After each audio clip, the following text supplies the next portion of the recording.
انبیاء علیہ الصلوۃ والسلام کو بھی معجزات ملے، ہر نبی کو کوئی نہ کوئی معجزہ ملا، اور معجزہ ایسا ملا کہ اس زمانے کے اندر جو چیز عروج پر تھی اور جس پر لوگ فخر کرتے تھے،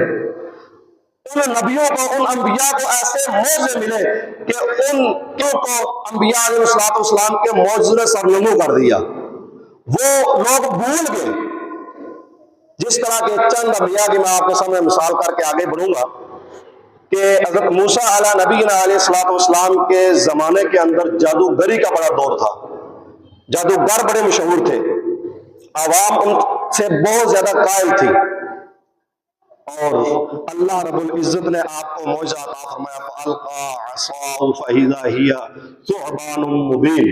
اللہ تعالیٰ نے آپ کو عصا کا معجزہ عطا فرمایا، اور آپ کا جو ہاتھ تھا باہر نکالتے